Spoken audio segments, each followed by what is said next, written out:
What happens when a rising star dares to say no in an industry where rejection isn't tolerated? This is the untold story of how Barbra Streisand's greatest gift was turned into her deepest fear. How did Hollywood transform a fearless young woman into someone too afraid to sing for nearly 3 decades? Before we dive deeper into the story, don't forget to hit that like button, subscribe to the channel, and turn on the notification bell, because you won't want to miss the next twist in this ongoing celebrity drama. March 1964 was supposed to mark the greatest triumph of Barbra Streisand's young career. At just 22, she stepped onto Broadway's Winter Garden stage as Fanny Brice in Funny Girl, captivating critics and audiences alike. The production was a smash hit, selling out night after night, and her powerhouse performances were drawing comparisons to legends like Judy Garland. The Brooklyn-born singer with an unconventional beauty and unmatched voice was becoming the biggest new star Broadway had seen in years. Her co-star Sidney Chaplin entered the production with the pedigree of royalty. As the 38-year-old son of comedy icon Charlie Chaplin, he carried himself with entitlement. He was already an established Broadway name, a Tony Award winner from Bells Are Ringing, and a leading man admired by many. On stage, he played Nick Arnstein, the charming but flawed lover opposite Barbra's Fanny Brice. Their chemistry was vital to the story. Behind the curtain, however, that fictional love story began twisting into something darker and more destructive. As they rehearsed endlessly, sharing intense scenes filled with romantic tension, Sidney began to blur professional boundaries. He fell for Barbra, captivated not just by her voice, but by her wit, intelligence, and rising stardom. 16 years her senior and already married, Sidney nevertheless believed his attraction would be returned. But Barbra, married at the time to Elliot Gould, refused to compromise her values or her career for a reckless affair. She rejected his advances clearly and firmly, determined to keep their relationship professional. That rejection should have ended the matter. Instead, it ignited something vindictive in Sidney. The privileged son of Hollywood royalty was unaccustomed to hearing no. Barbra's boundary was met not with respect, but with cruelty. He resolved to punish her night after night in the most insidious way possible. On stage, in front of audiences who had no idea of the torment happening right before their eyes. During their most intimate scenes, when Nick whispered sweet declarations of love to Fanny, Sidney filled those moments with whispered insults. Instead of tender words, he muttered obscenities into Barbra's ear, deliberately degrading her. Instead of looking into her eyes with affection, he refused to meet her gaze, sneering under his breath. To the audience, it looked like passion. To Barbra, it was verbal abuse disguised as performance.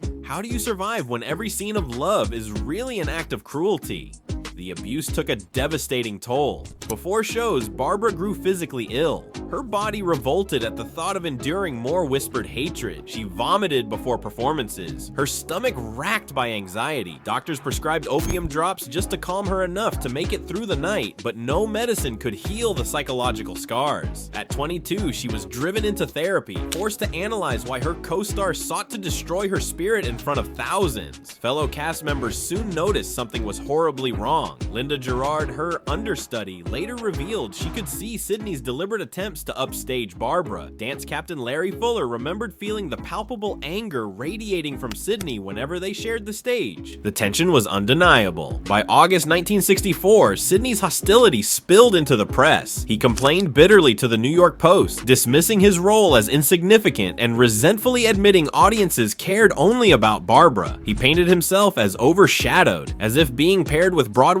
newest star was an insult. The bitterness escalated until Actors Equity, the theater union, stepped in. In June 1965, Sidney was quietly pushed out of Funny Girl. He was given a settlement of $86,000, an enormous sum at the time, just to end his contract and remove him from the production. But though his presence was gone, the scars remained. He had shattered the foundation of trust every performer needs. The trust in one's scene partner, in one's instincts, in the very joy of creating art. Barbra would never be the same. Could the damage of a single betrayal truly echo across an entire lifetime? Seeking refuge from Broadway, Barbra turned toward Hollywood. In 1968, she arrived on the set of Hello, Dolly, hoping that film work might offer a safer, more controlled environment. Instead, she walked straight into another nightmare. Her co-star this time was Walter Matthau, a gruff veteran actor nearly twice her age, known for his sharp tongue and tough persona. Matthau had recently won an Oscar and carried himself as as a Hollywood heavyweight. From the beginning, he bristled at working with a young woman whose fame threatened to overshadow him. The casting itself was controversial. At just 26, Barbra was far too young for the role of Dolly Levi, a middle-aged widow, but her name guaranteed box office success, and the studio cared more about profit than perfect casting. Matthau resented her presence from day one. On June 6, 1968, tensions erupted. The nation was in mourning after the assassination of Robert F. Kennedy the previous night. Emotions on set were already raw. That morning, Barbra made a simple creative suggestion about a scene. Other cast members chuckled appreciatively. It was a lighthearted idea, but Matthau snapped. In front of the entire cast and crew, he unleashed a tirade. He ridiculed her youth, sneered that he had made dozens of films while she had made only one, and belittled her right to offer input. Then he spat out the now infamous insult that she didn't have the talent of a butterfly's fart. Imagine standing on set, already shaken by national tragedy, only to be humiliated in front of hundreds by a respected colleague. Matthau's attack wasn't just cruel, it was strategic. It undermined her authority, reinforced sexist double standards, and painted her as a so-called difficult diva. Where men were called perfectionists and respected for their vision, women were labeled controlling or unbearable. The press eagerly swallowed this narrative, framing Matthau as the victim and Barbra as the problem. The months that followed turned Hello Dolly into a battlefield. Matthau gave her a cruel nickname, Miss Putrid, comparing her presence to food poisoning. He claimed she had less talent than his smallest bodily function. He refused to sit near her between takes, creating a toxic environment for the entire cast. In one shocking display of pettiness, he even refused to kiss her during the wedding scene, forcing cinematographers to fake intimacy with camera tricks. How does a performer hold on to joy when every set becomes a war zone? For Barbra, the combined trauma of Sidney Chaplin's whispered abuse and Walter Matthau's public humiliation inflicted irreversible damage. She began dreading the very act of performing. What had once been her joy became a source of paralyzing fear. This fear reached its breaking point in 1967 at her Central Park concert, where 150,000 fans gathered and millions more watched on television. In the middle of her song, When the Sun Comes Out, her mind went blank. She forgot the lyrics, frozen before the largest audience of her career. It was a singer's worst nightmare. But for Barbra, it was more than stage fright. It was the culmination of years of abuse, of every doubt seeded by Chaplin and Matthau sprouting in a single devastating moment. That forgotten lyric haunted her for 27 years. From 1967 until 1994, Barbra Streisand, one of the greatest voices of all time, refused to perform concerts. She withdrew into controlled environments, preferring recording studios where mistakes could be edited and critics silenced. Even when she eventually returned to live performing, it was only with teleprompters, scripted banter, and meticulously planned shows designed to eliminate the possibility of failure. What does it mean when the world's brightest star is forced to dim her own light just to survive?